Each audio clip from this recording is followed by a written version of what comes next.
touch on for any of you that were here the last 3 or 4 days I've been doing this? Okay.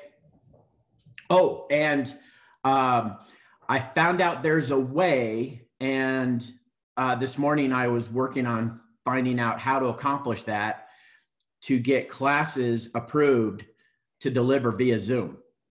So my goal is to get this purchase and sales agreement class and my biggest bloopers and blunders class clock hour approved to deliver via Zoom.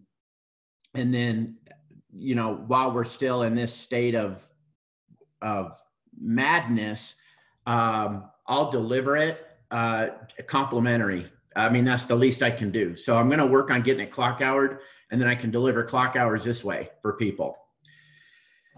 Okay, so Form 22A, the financing addendum.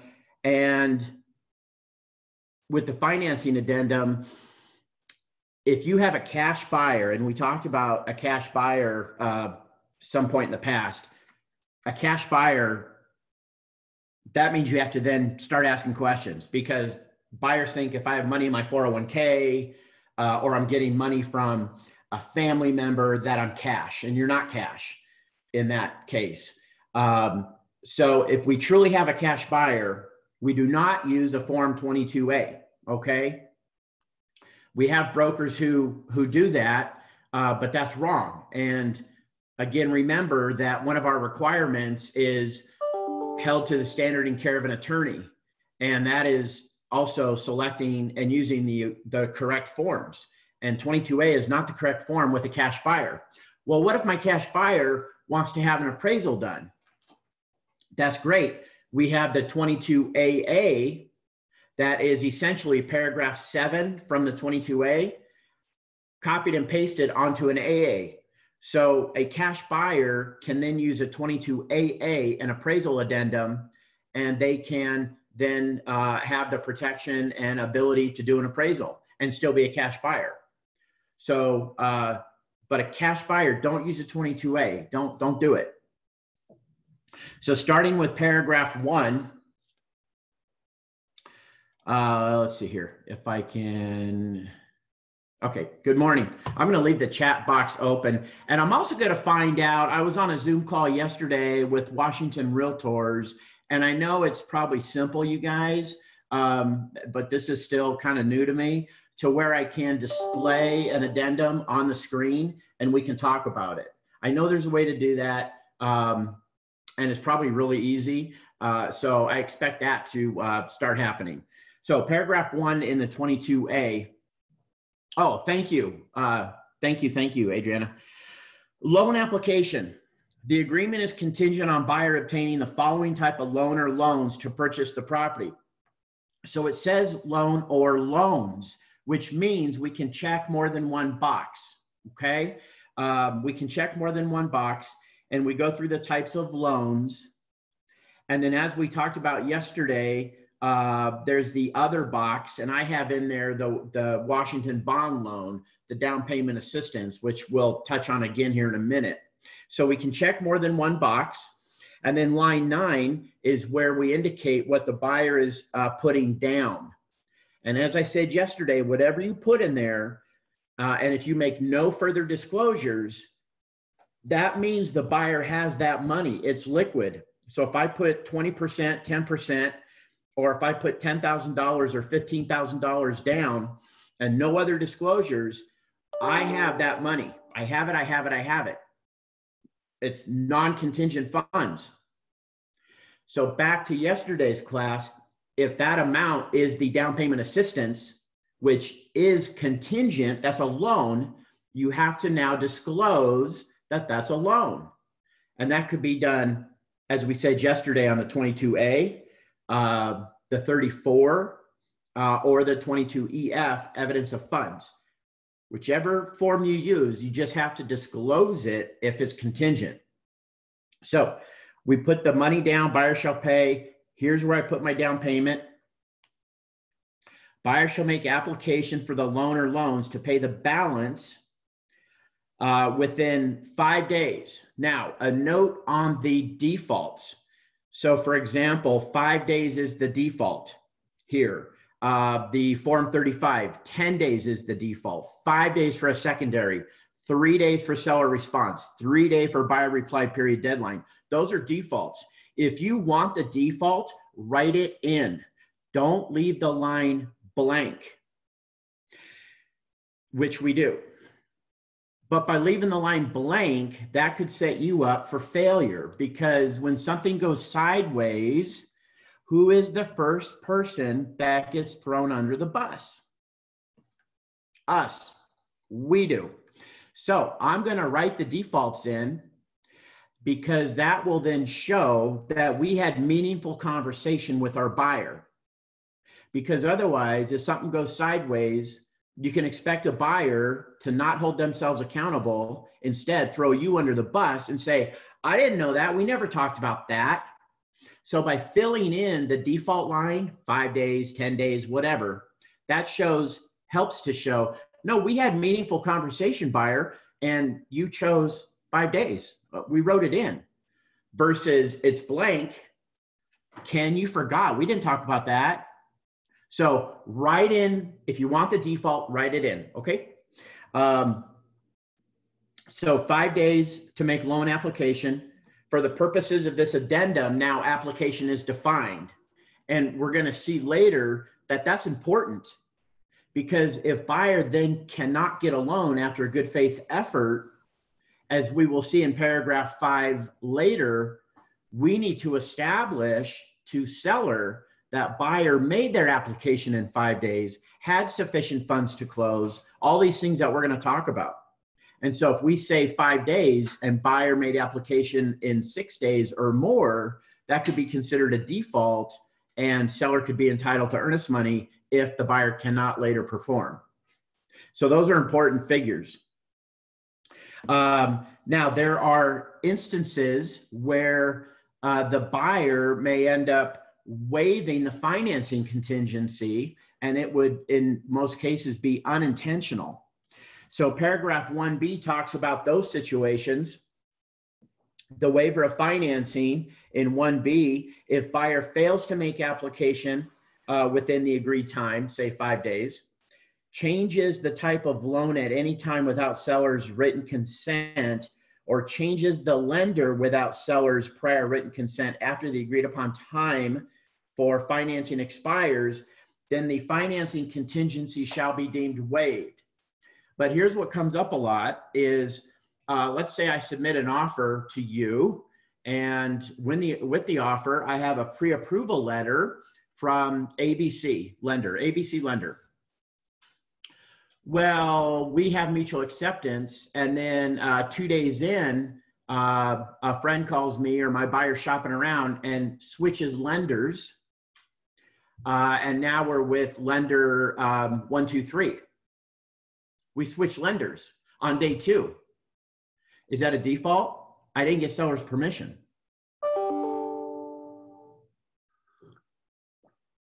No, it's not.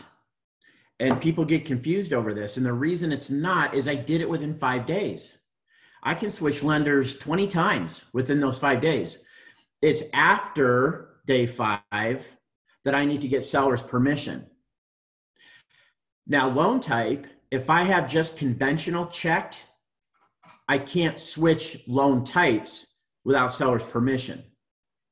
Okay, so the difference, lender versus loan type. Now, if I have conventional and VA checked, I can go back and forth there. I don't need seller's permission. Seller already approved that. But within that 5 days, I can make those changes. As long as I have different loan types checked, I can do that, okay? Because, you know, these buyers, I mean, my buyers now, which I guess we're going to be on a 2-week waiting period, they're all over the place with lenders. I'm trying to focus them in on one lender, but regardless, within 5 days, we can switch around lenders. It's just after 5 days, we need seller's permission. And most oftentimes, this happens anyways, and the transaction closes, and no issue, right? It's if the transaction doesn't close, and the listing agent sniffs out that the buyer switched lenders or loan types or something outside of 5 days, that's where the buyer's going to have an issue. Okay. And then the last line, line 19 in 1B, buyer's waiver of financing under this paragraph also waives paragraph 7, which is the appraisal paragraph. If the appraisal comes in low, buyer can serve a notice of low appraisal, and then buyer and seller can figure out what they want to do. That's gone too if we waive financing under 1B. So that could be a big deal. Now, paragraphs 2 and 3, you guys, paragraphs 2 and 3 were born about, maybe 6 or 7 years ago. And there's still quite a bit of confusion on paragraphs 2 and 3. And there's also, and we also need to get better listing agents at how we implement paragraphs 2 and 3. So we're going to talk about that. Paragraph 2 first. Here's kind of the nutshell version of paragraph 2, then we'll dig in a little bit. So 2A, seller's request for loan information. So again, if I want 10 days, I'm going to write 10 days in there. Yeah. Sorry, guys. That phone never rings. Seller's request for loan information. 10 days after mutual acceptance, seller may give notice requesting information related to the loan application. So this is the seller saying, buyer, show me what you've done to get a loan. Are you getting a loan? What are you doing? Show me. And so 10 days after mutual acceptance, seller can serve that notice, and the notice is the 22AL, and that notice then will compel the buyer to show seller what they've done. Well, it should compel them, because buyer then can either decide to comply and deliver that notice, or buyer can say, seller, go pound sand. It's none of your business. I'm not going to comply with you. So 10 days after mutual acceptance, seller says, hey, buyer, what have you done? Show me a loan. My house is off the market. I want to make sure you're doing what you need to, and I want to make sure as best I can that you can buy my house. So then if buyer wants to comply, then 2B says within 3 days after receiving the request, buyer's going to give a notice, and we have that in our forms. It's the 22AP, and it's going to have all the information as to what buyer has done to get a loan. Now, what I also like about the AP is there's language in there because, you know, some lenders, well, I can't disclose that information, it's confidential, and that's okay, because in the AP, it says that if the lender takes that position, buyer will do what's necessary and give lender permission to disclose that information. And the other thing I like about AP is that there's language in the AP that if buyer complies, then that also means just about anybody can check in with lender at any time to do additional checkups to see where buyer's at now in getting the loan. But now if buyer says, hey, go pound sand, I'm not going to show you, it's none of your business. Okay. Paragraph 2C covers that. And 2C says, okay, if buyer doesn't give that information out, then seller may give the right to terminate notice, which is described in the 3rd paragraph. And the right to terminate notice, I usually refer to it as like a 3-day notice, because what that says is, okay, buyer, you're not going to comply. Here's the right to terminate notice, which says, buyer, you either waive financing or I may terminate the contract. And that's after 3 days of serving that notice, 3-day notice. So buyer, if you don't want to comply, that's okay. We have forms for that. And now I can serve you a right to terminate. And if you don't waive financing, I can terminate the contract. If you don't want me to terminate you, you're going to have to waive the financing addendum. That's paragraph 2. I'm going to talk about paragraph 3, and then I'm going to talk about how we need to be better with both those paragraphs. So now paragraph 3, any questions on 2?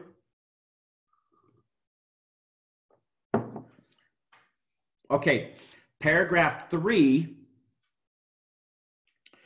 seller's right to terminate notice. So this is using the defaults, which we're going to write in if that's what we want. 30 days after mutual acceptance, seller can give that same 3-day notice that we just talked about. 30 days after mutual acceptance, seller can give that same 3-day notice and say, buyer, if after 3 days, if you have not waived financing, I can terminate the contract. Buyer, if you do not want to be subjected to being terminated, then waive the financing. And look, this is 30 days after mutual acceptance. Can you buy the house or not? I mean, to me, that's very reasonable to have that in there. Now, what'll happen a lot of times is buyer broker, let's say the close date is 30 days out. Buyer broker on paragraph 3, they may write in 45 days, which I get.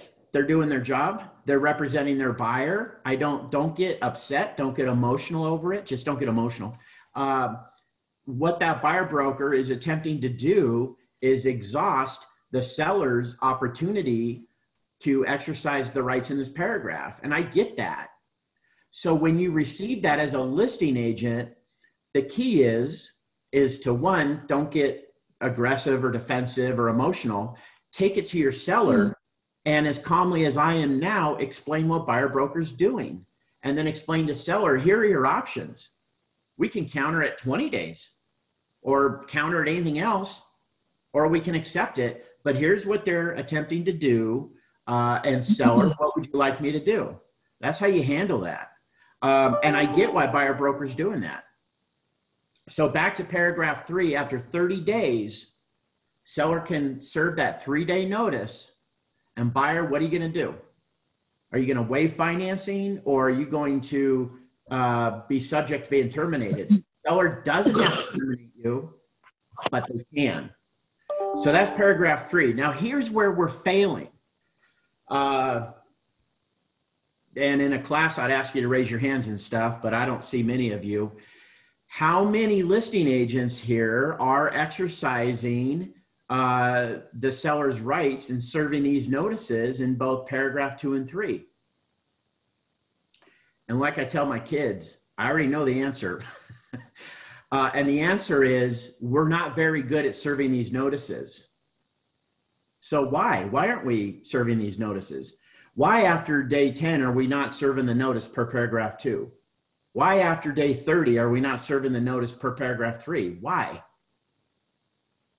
The reason is either you don't know you can, but I think the bigger reason is I don't want to rock the boat. You know, we're going along so well. I don't want to upset you. I don't want to offend you. I don't want to change the tone. I want this to go smoothly. I don't want confrontation. So you're not doing it. Now, when these paragraphs were born, like I said, about 7 years ago, I wasn't too big on doing it either.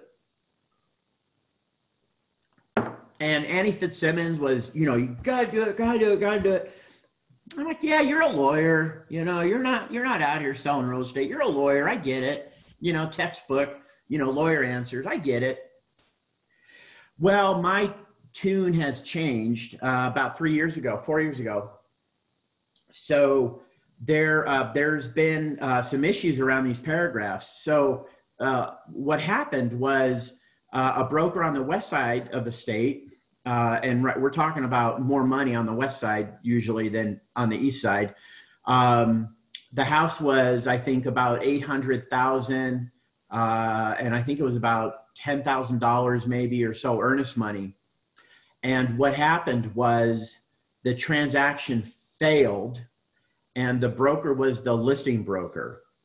And listing broker was contacted by seller's attorney, and seller's attorney asked listing broker to provide evidence that listing broker delivered these notices when listing broker was able to do so.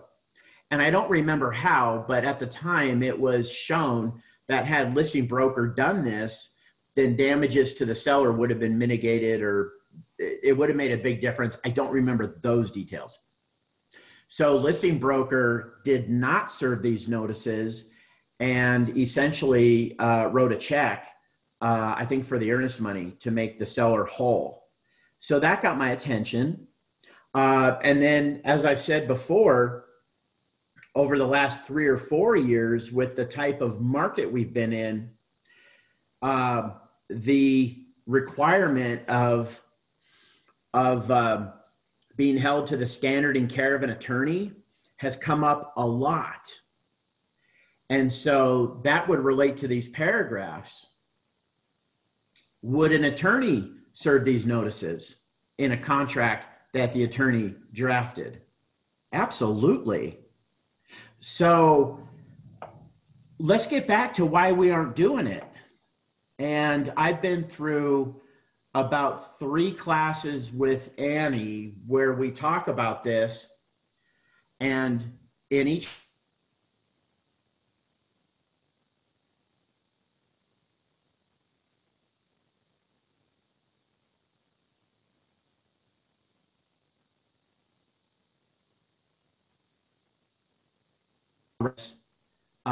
to where it's easy, it's non-aggressive to serve these notices. And we're not going to role play here. But how that goes is, I see Steve on the call. I'm the list agent. I get an offer from Steve and we sign it around. Hey, Steve, awesome. So glad we're going to work together. And just so you know, per paragraphs 2 and 3 in the financing addendum that you have in your offer, you can expect, so explain to your buyer, you can expect a notice per paragraph 2 and a notice per paragraph 3. It's not because we're posturing or we don't like you or we don't want to do business with you. It's just those paragraphs give us the opportunity to do that. My seller wants me to do that. So I found that if you just set the expectations with your buyer, then it's received as a non-threatening notice. But if we can have that conversation up front, now Steve, buyer broker, expects that, knows that it's coming, and can prep their buyer. And then when it happens, it's not a big deal. But you got to do it. You got to have the conversation up front, set the expectations, but then you also have to make sure in your checklist and your calendar that you stay on top of your time periods and you then generate those notices. Because as we talk about, who decides to use a 22A? The seller or the buyer? It's the buyer. So the buyer elects the financing addendum, and in that addendum are paragraphs 2 and 3. So the buyer is basically saying, here's seller, here's my financing addendum, and with that, I'm giving you the rights contained in paragraph 2 and 3. So why wouldn't we then exercise the rights seller has in paragraphs 2 and 3? The buyer gave us those opportunities. So I think we just need to rethink how we're doing that and raise the bar of professionalism and representation. I think that's a much tighter, much more competent way to represent your seller. But the key is to have that conversation up front with the buyer broker, and you can even one-up it. And I've seen this, and I'm good with it. I've seen in agent remarks, the listing agent will say, expect, and then they outline these forms, expect to receive this and this. So they're already like priming you to like, hey, we're gonna use these forms in the financing addendum. And I just think that's a really professional, competent way to handle it. Plus, look how you are representing your seller, right? Any questions on that? Okay.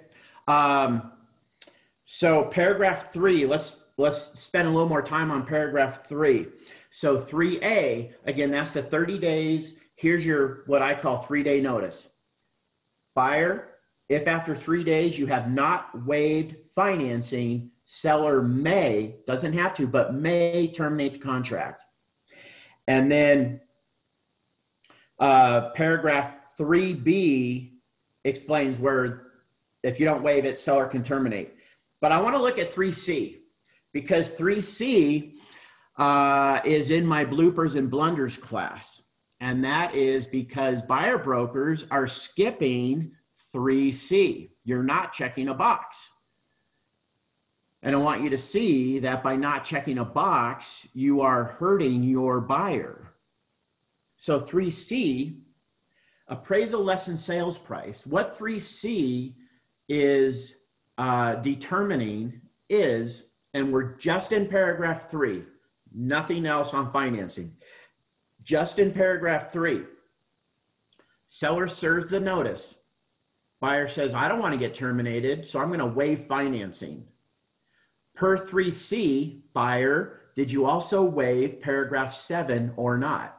And again, paragraph 7 is the appraisal paragraph where, again, if the appraisal comes in low, buyer can serve a notice of low appraisal and buyer and seller can work through it or not work through it, but it protects the buyer. So if I'm going to waive financing per paragraph 3, buyer, do you want to preserve paragraph 7 or do you also want to waive paragraph 7? And I'll read 3C. If you don't check a box, you've waived 7. You've hurt your buyer. So 3C, appraisal less than sales price. Buyer's waiver of the financing contingency under paragraph 3 will or will not constitute waiver of paragraph 7. And it says in parentheses, will if not checked. So you don't check a box, you will waive 7 if you waive financing under paragraph 3. And you're a buyer broker, and I hope now you can see you've just hurt your buyer because now 7's gone.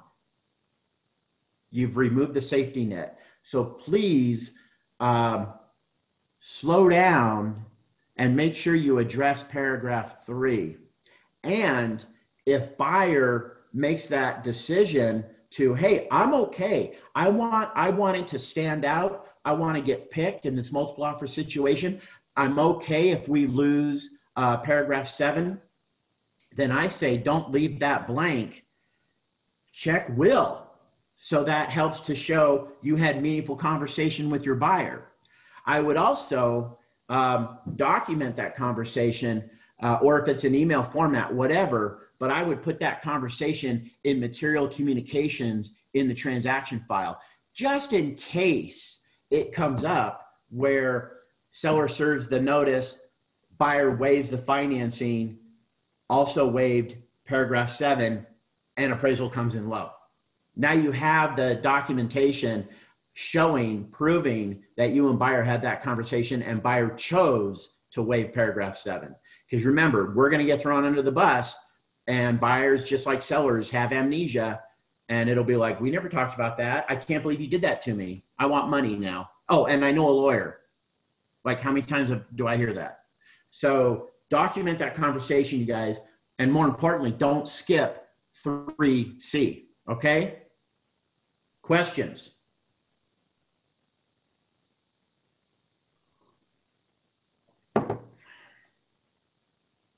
Okay. So paragraph 4, loan cost provisions. This is one of those paragraphs, like I said on day 1, there are certain things that me as a broker, I'll highlight. I'll put little highlight marks. Paragraph 5, included items on page 1, form 21, I will highlight because I want to make sure I don't sell my seller's refrigerator or washer and dryer like I've done. So I'll highlight things to draw my attention to it and also to ensure I have that conversation with my client. Paragraph 4 in the financing addendum is one of those examples, because if I'm a listing agent and my seller is contributing 5% to the buyer's costs per paragraph 4, I want to make sure I have that conversation with the seller and the seller understands that and knowingly agrees to it. I don't want to, oops, I forgot, and then we get our closing documents, and what's this extra 5% or $15,000 coming out of my proceeds? Oh, we didn't talk about that. So paragraph 4, and even if it's 0, I'm going to still highlight it because I want to show my seller, look, and they're not asking for anything.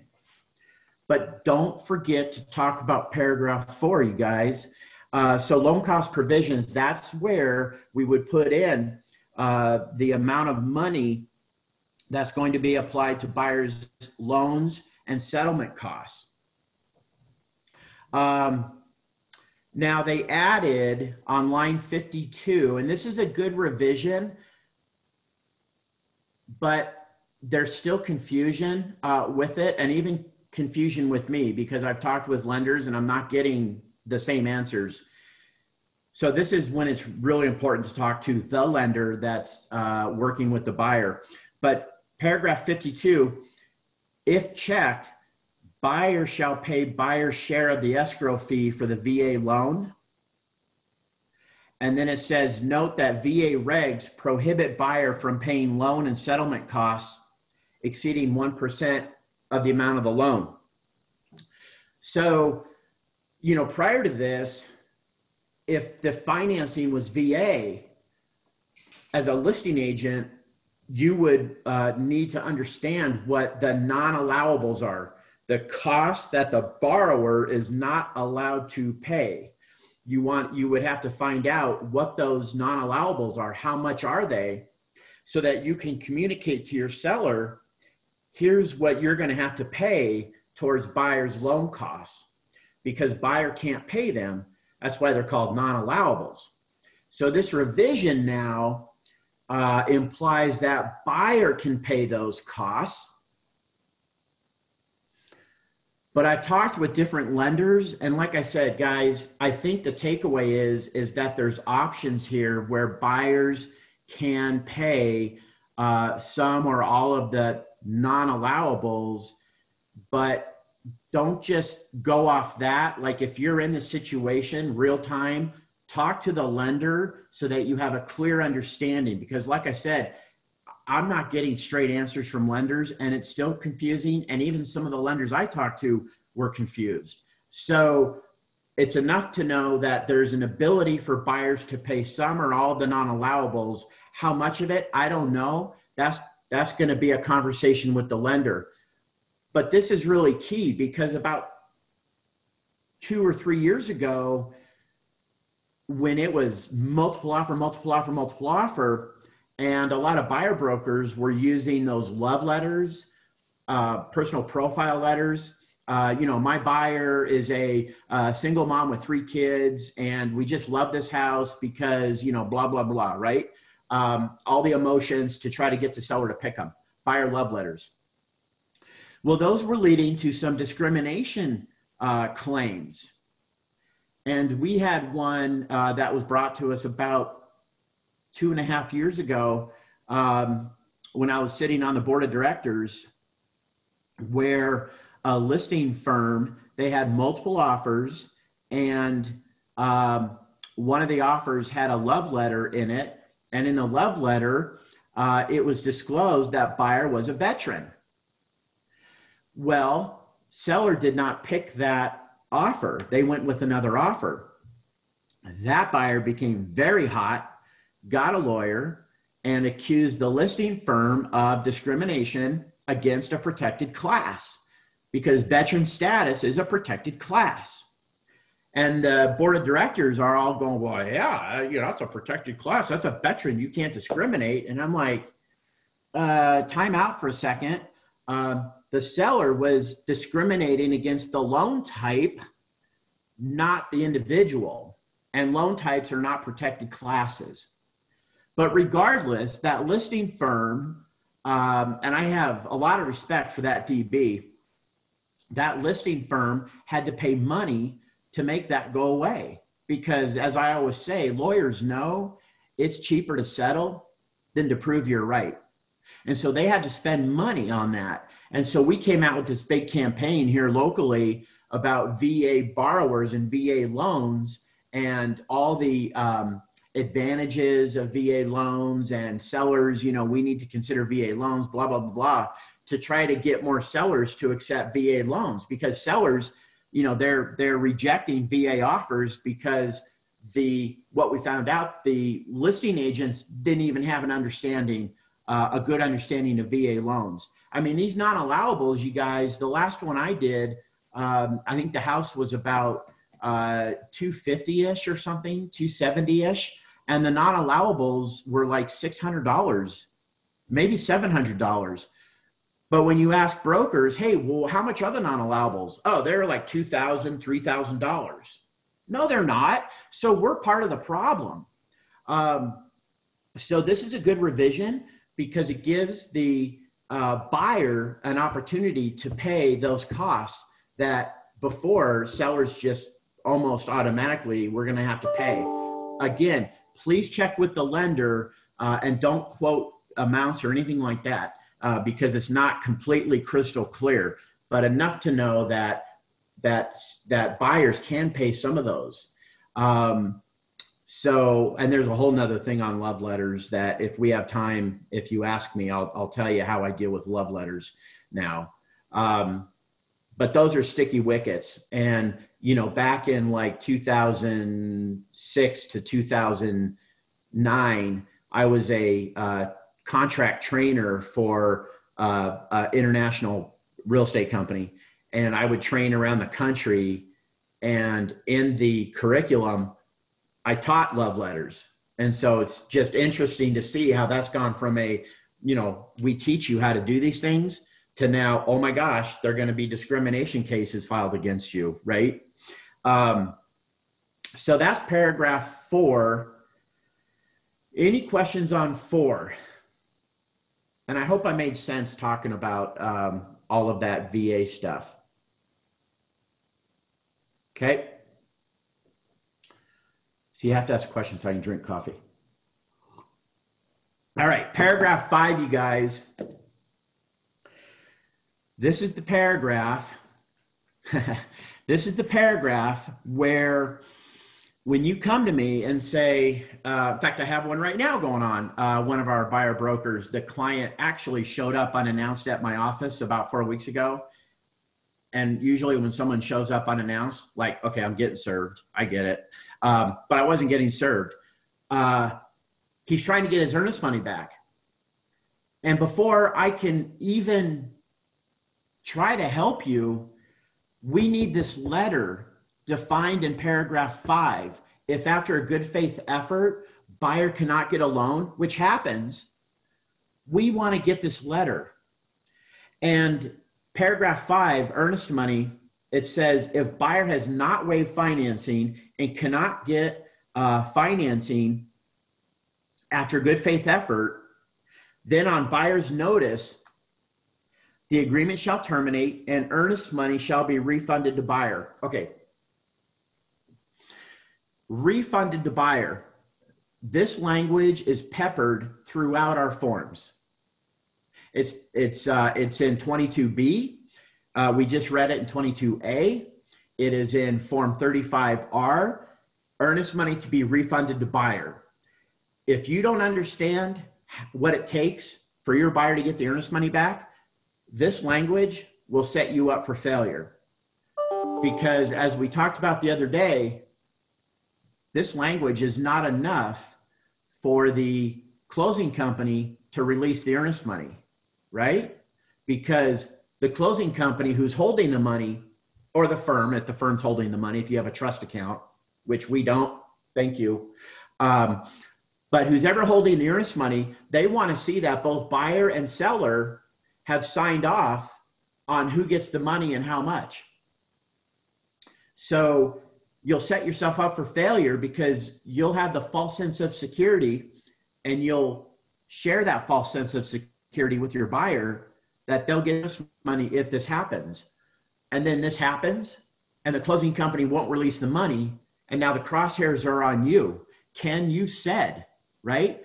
So you have to understand what it takes to get earnest money back, and you have to change your language.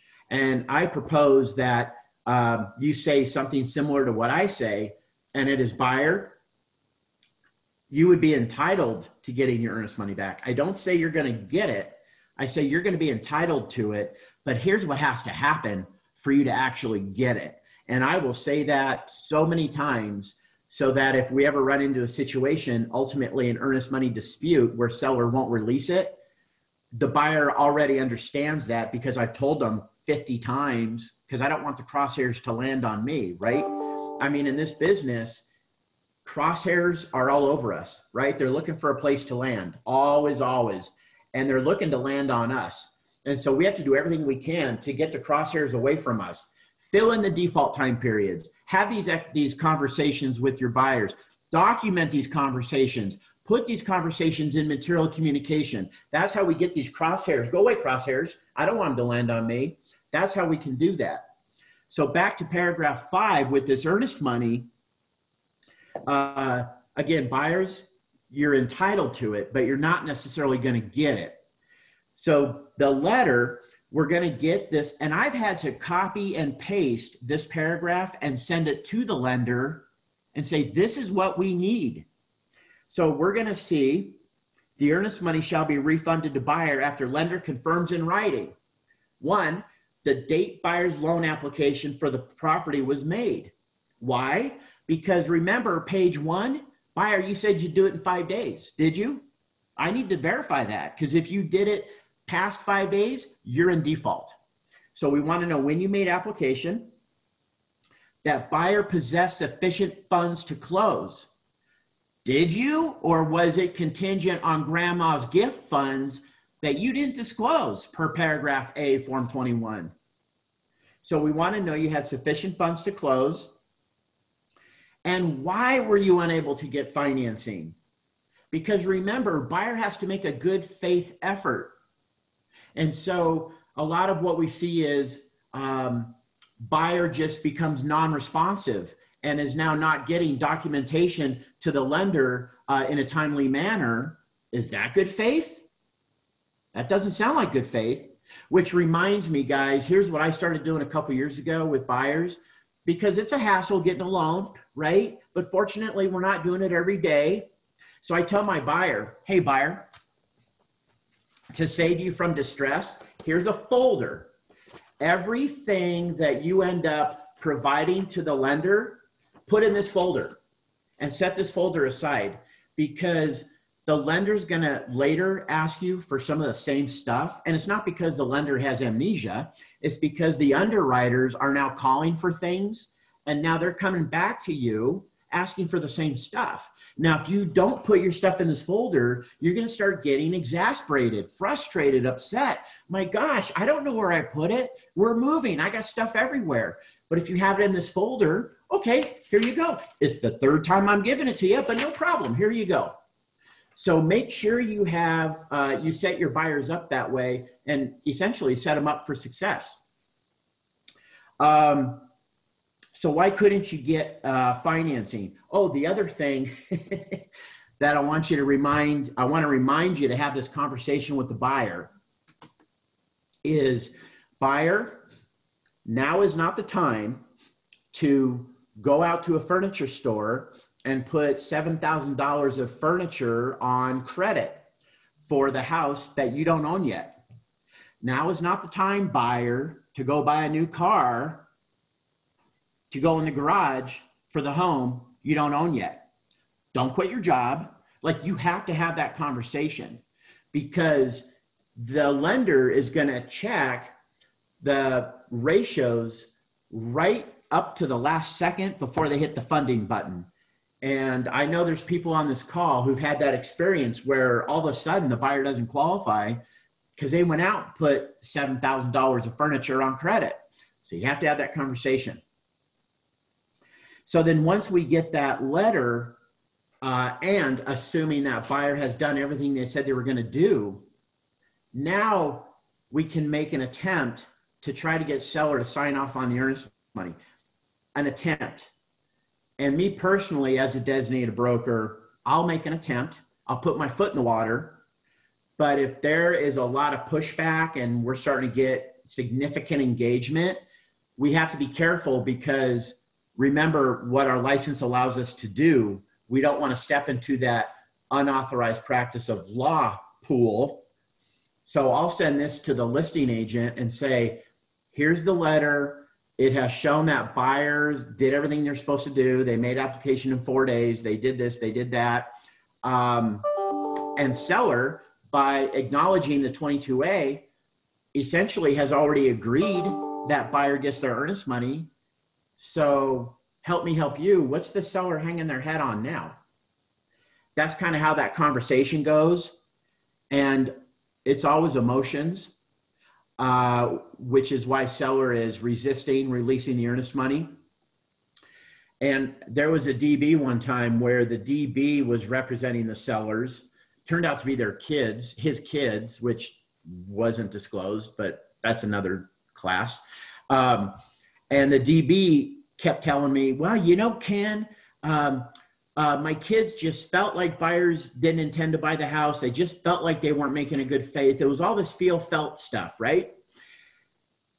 And I said, oh, so-and-so, I completely understand that. I completely understand that. Show me in the contract so I can explain to the buyers. If seller feels this way, this is what happens. And I'm like, why am I even having this conversation? I don't care how they feel. It's irrelevant. That's why we have contracts, so we don't have to deal with feelings. And this is a DB justifying seller's resistance to returning the earnest money because of how they feel. So you're going to run into that a lot. And what really frustrates me is then when the listing agent comes back and says, well, Ken, I tell you what, the seller said they'll split it 50-50. Tell me, how did the sellers even know that was an option? Were you coaching them? Is this a crime of opportunity? That really fries me because you're almost an accessory, you know, to the crime. And that is a crime of opportunity. That really ticks me off because we have situations where buyer is completely entitled to that. They've done nothing wrong. And sellers are upset and emotional. And that listing agent, well, why don't we just split it? They're not going to want to go to court. That is wrong, wrong, wrong in every book that you can show me. That is wrong.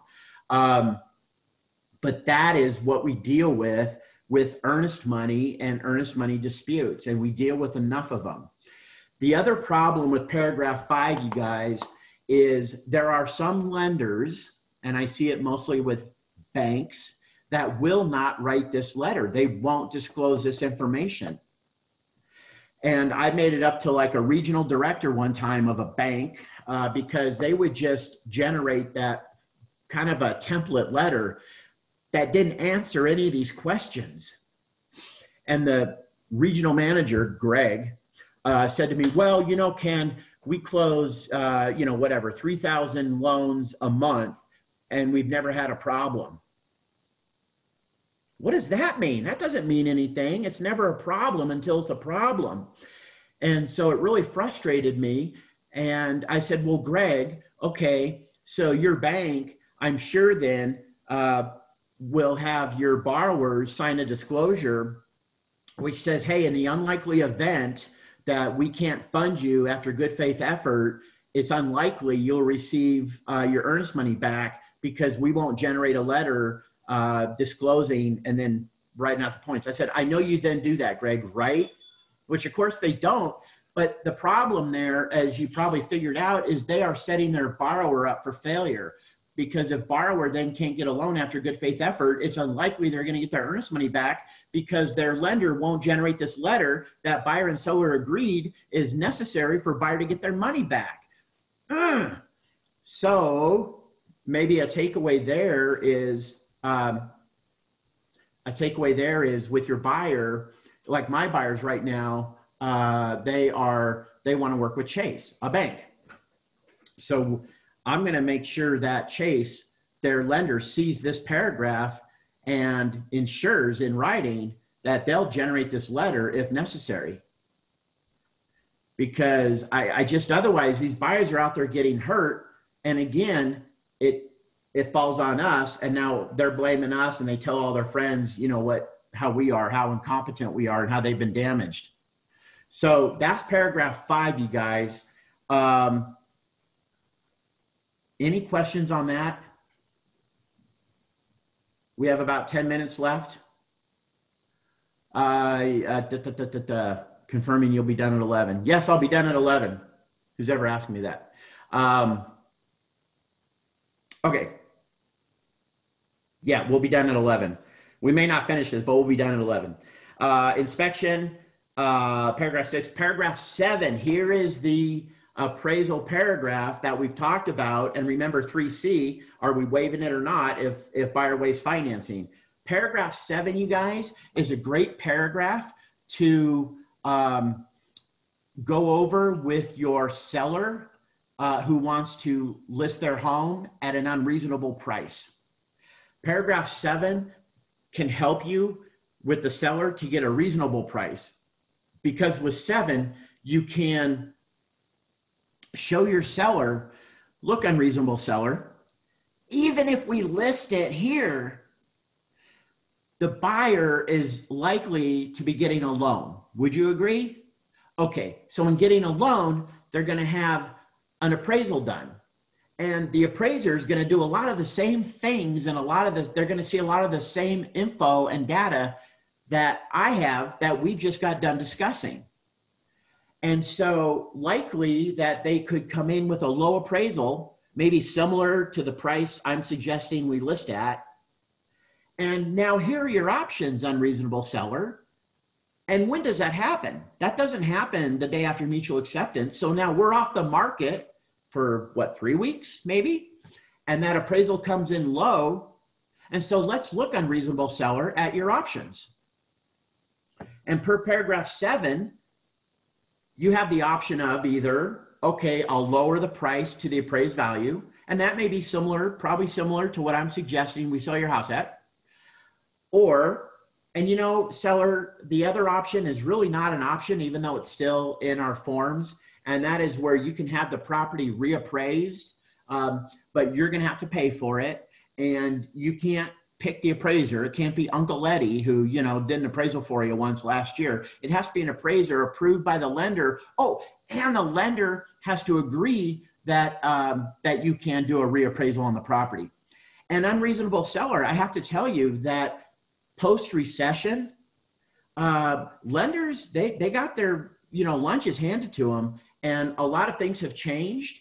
And where a lot of them, I mean, they don't allow a secondary appraisal now. So that's really not an option, unreasonable seller. So far we can lower to the price that I'm suggesting we sell your house at. Or the other option that was given to us is if the appraisal comes in $20,000 low, we can agree to meet the buyer somewhere in the middle. You know, 10,000, 10,000, and we got it. Or you could just reject the notice of low appraisal and buyer can then leave. Oh, and if that loan type is a government loan type, then, you know, that's going to stick to the house for 6 months. So now we're going to eliminate that section of the buyer pool who are government loan borrowers.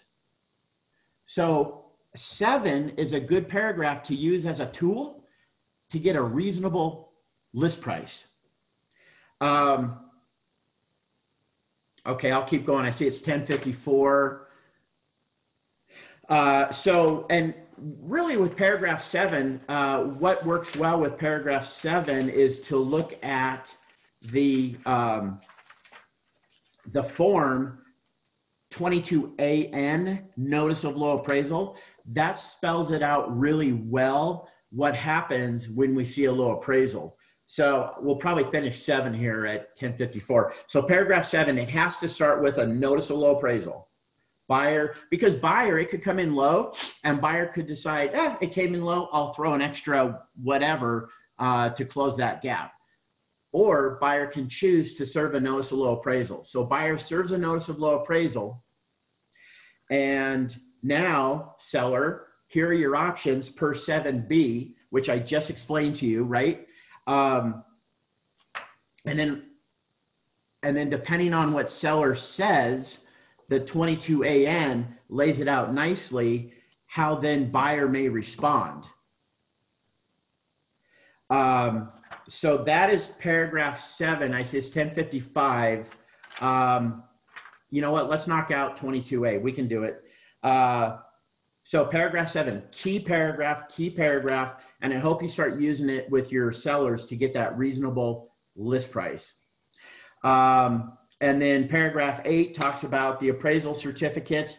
They did add a revision with the July 2019 revisions. That's line 104. And it says, seller and buyer shall execute a document setting forth the prior provision or similar provision known as the FHA or VA amendatory clause. You know those amendatory clauses that y'all have to sign? It just documented it that buyer and seller are going to sign that as required per the lender. So that's been added to 22A. Any questions on 22A? And what we'll do is tomorrow I'll start with the 22AD, and then let me see what's after all the financing stuff, just so you can decide if you want to join us or not. Optional clauses, Form 22D, will be tomorrow. So I'm going to hang out here. You guys can bail. You guys can ask me questions, but I'll hang out for a few minutes.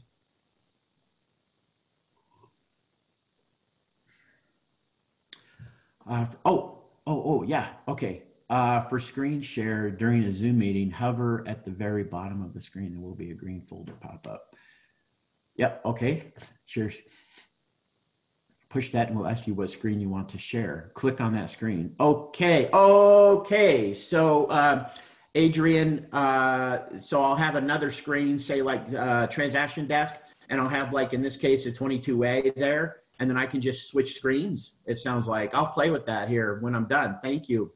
Thank you. Anything else, you guys?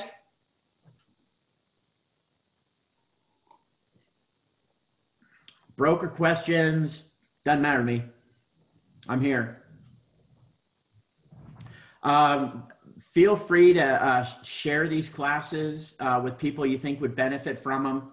Or get something out of them. This is just, you know, what I can do in this period of time we're in. It's my way of just helping you guys when we're so limited. I will continue to work. You're welcome, Sue. Thank you for being here. I'll continue to work with the DOL. I think I'll get, well, I didn't get any response from the other person. Now I'm going to the head guy to find out how I can get some things clock houred, so at least we can get some hours for our time. So that's what I'll work on. And is there a loan besides VA that is government? FHA, FHA loan, considered a government loan. You bet, Russ. Russ, do I still owe you a call? I remembered you called me the other day yesterday when I was showing.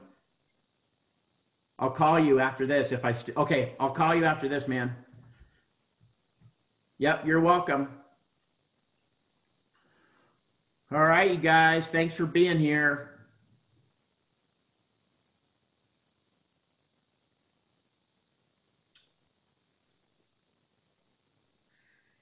And we can still go outside and run too. We can still get our exercise in. That's what I'm going to do after this.